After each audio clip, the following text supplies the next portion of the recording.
Miguel with EngineeredtoDrive. So we're going to be continuing the build series for the 7AGE conversion, or 7AGE build for the MR2. Last time, with the last video that I uploaded on this build series, we stripped the engine down. But I left the rotating assembly still in the engine. So I ended up stripping the rest of the block. I took the rotating assembly out, and I ended up taking the crank to a machine shop to go get it polished. So all I did was I just did the fingernail test.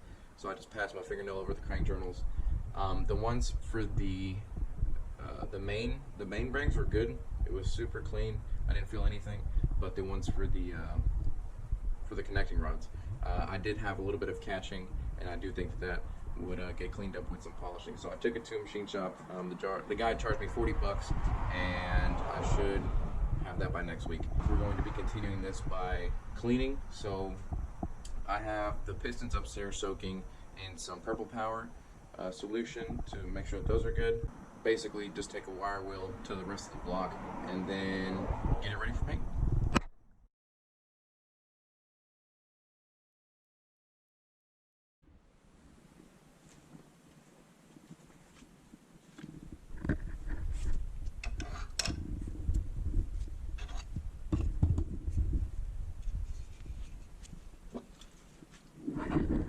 Safety first.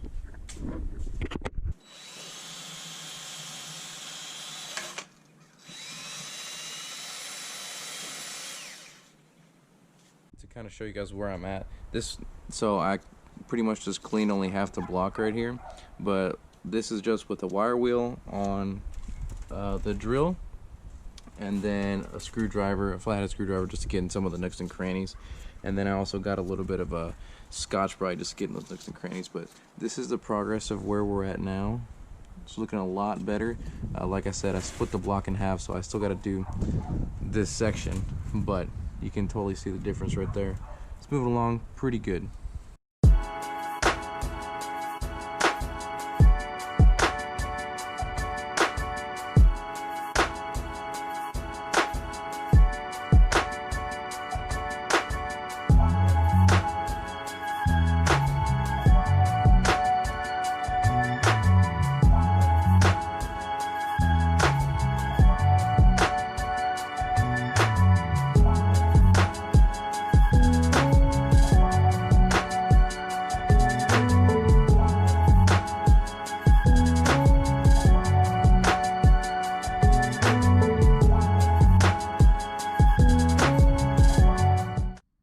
So this is how the second half came out. Definitely not. It's got a lot more nooks and crannies on this side, right? So it's a lot more difficult to get the wire wheel on there. But I did as best I could with the Scotch-Brite pad and everything. But overall, it came out pretty good. We're gonna go ahead and move on to the next side. The other side wasn't as. Get a better view of this. It's a lot drier. It doesn't have as much oil and buildup and all that stuff and sludge. So I think that this one's going to be a lot easier. I am going to take the knock sensor out. That way I can have like an even playing field here.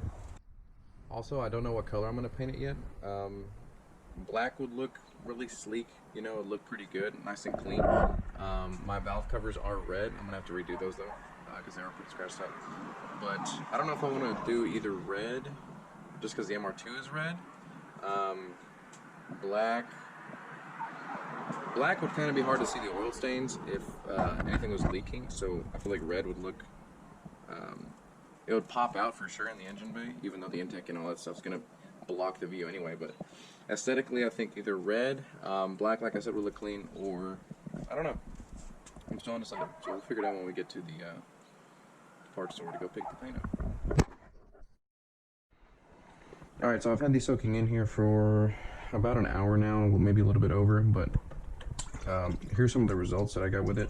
So don't think that just from soaking in here that it got this clean on top. I've definitely put in a little bit of work on this prior to dunking it in here, but all I did was I just took it out and used this little brass brush, and then where'd it go?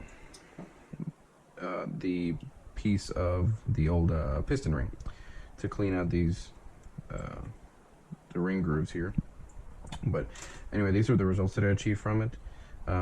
The piston top is looking really good. The connecting rod is kind of starting to regain some of its color instead of the kind of soaked in brown that it had from the oil. But even when I took it out, the color on the connecting rod, you can definitely tell a difference. We're gonna go ahead and go to the gym, but I'm gonna leave these soaking in this solution longer until we get back, and then see if I can clean this up even better. Alright, so pistons are all clean. Sorry I didn't show much of that, just because it's such like a long and tedious process, but this is how they came out. I did rub them with a little bit of just clean engine oil, just because the aluminum is a porous material, and then what ends up happening is when you're cleaning them and you have them in that like Purple Power or any type of cleaning solution, what it's going to do is it's going to suck out the natural oils and dry the material out. So I just I rub these down with just a little bit of clean engine oil, just so some of those oils can be sucked back into the material itself. But yeah, this is how they all turned out. Turned out pretty good just for an at-home job, you know. Alright, so this is how it ended up coming out on the other side. Definitely a lot of nooks and crannies that I had to get into on this side as well. But the block is all cleaned up now, so we're gonna go ahead and run to the parts store and pick up some paint. I also gotta, either way I have to pick up some red to redo the valve covers. Alright, so just to give you guys kind of an overview of how bad this thing looks. Nasty and cruddy it is, but basically I'm just gonna hit the sealing surface with a putty knife and then just like a razor blade to get this this old gasket out on both the mating surface to the block and then the mating surface for the bottom half of the oil pan. And then I'm just going to degrease this, just hit this with a brush, try and get all this build up and gunk off, make sure this is clean, and then I'm going to try and clean the inside as well. Another thing that I forgot to mention that I'll be cleaning as well is going to be the main caps for the main bearings on the crank. So I'm just going to give this thing just a quick cleaning. Obviously when the bearings come in, then I'm going to have to make sure that this surface underneath, obviously where the bearing sits, obviously this has to be really clean. Also, I just got a call from the machine shop and the guy is letting me know that my crank is done. So one thing that I also want to do before I go and pick the crank up is, honestly, I want to take the block off the stand and just take it to them, just so they can put a straight edge on top of it and make sure that it's actually within spec. I don't expect a lot of deformation as far as when the head was removed, so I don't think that the block itself is warped too much.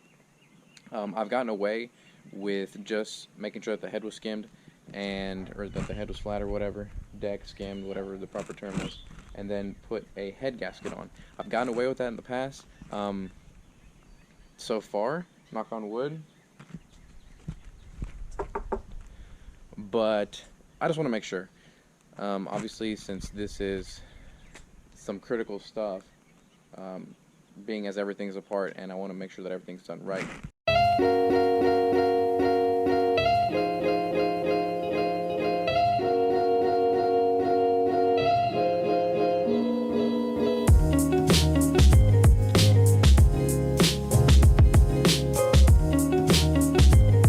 Alright, so I've been scrubbing away at this for like, I don't know, 45 minutes, an hour, something like that.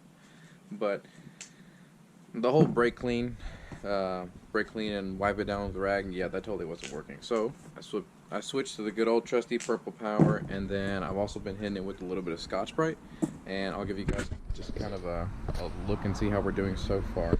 I still have a long way to go, but it is what it is. Alright, so this is what it's looking like so far. Definitely looking a lot better, a lot cleaner. I still have to do this side right here, which was the worst.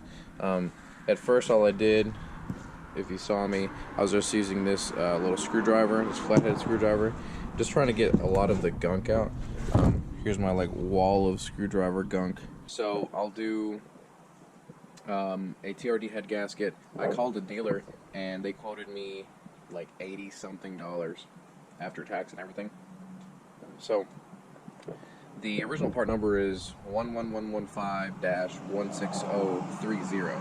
But then, so when I gave that part number to the guy, he looked it up and he said, "Oh, well, that's like $38."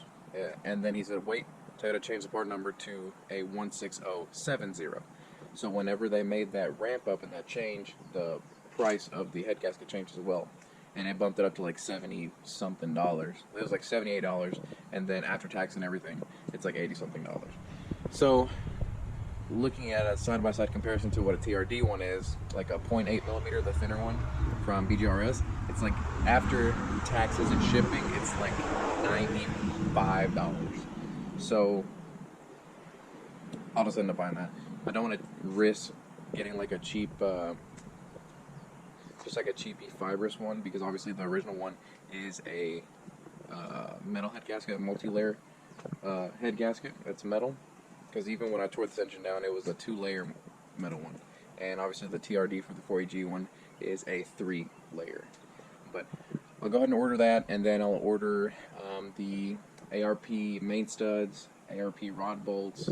So ARP doesn't actually make rod bolts for the 7A FE, and I found a guy by the name of Rolla Chris, and he gives a part number, and it's a Renault Clio 16 valve rod bolt. So I forgot what the part number is, but I'll put it right here, just in case you're curious and if you're doing the same rebuild as me. So like I said, I'll get the main studs, the rod bolts, and then the studs for the head as well. So it's going to be ARP throughout. I do eventually want to boost this application, but right now this is just a stock build, just because I want to get this car back on the road. Alright, so to hell with that oil pan.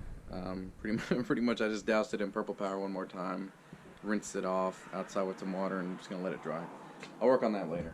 But now we're going to take the block and shove it in the daily Mazda here. So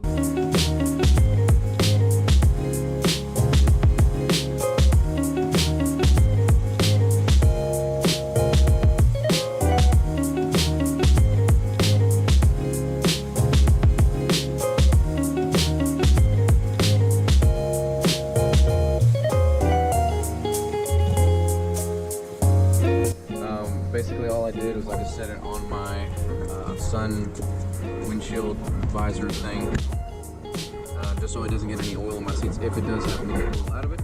But luckily I didn't have to rent another truck for that one, so thankfully it's light enough. The thing barely weighs anything. But I'll see you guys at the machine shop and let you know what they say.